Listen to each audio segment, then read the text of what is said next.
acara penutupan diklat calon kepala sekolah jenjang sekolah dasar, jenjang sekolah menengah pertama di lingkungan Dinas Pendidikan dan Kebudayaan Kabupaten Aceh Tengah tahun 2021.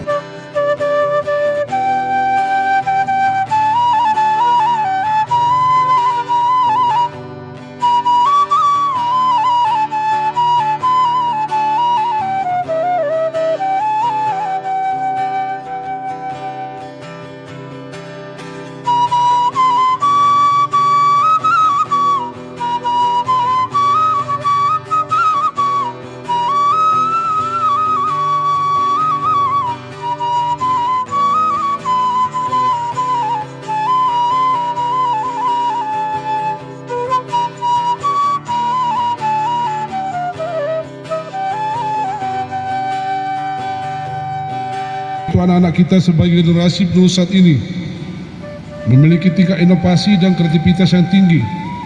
Jika tidak dituntun dan diarahkan, potensi ini akan sia-sia dan tidak dapat dikembangkan ke arah lebih baik.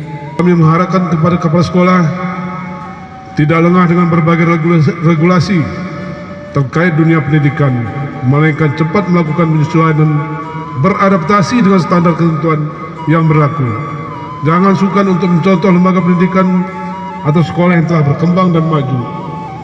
Berangkat ke beberapa daerah, lakukan studi contoh di sana. Ambil yang baik agar kita maju, jangan kita terbenam di sini. Kita mengucapkan Alhamdulillahirrahmanirrahim, diklat calon kepala sekolah Kabupaten Aceh Tengah tahun 2021 secara resmi kami nyatakan ditutup.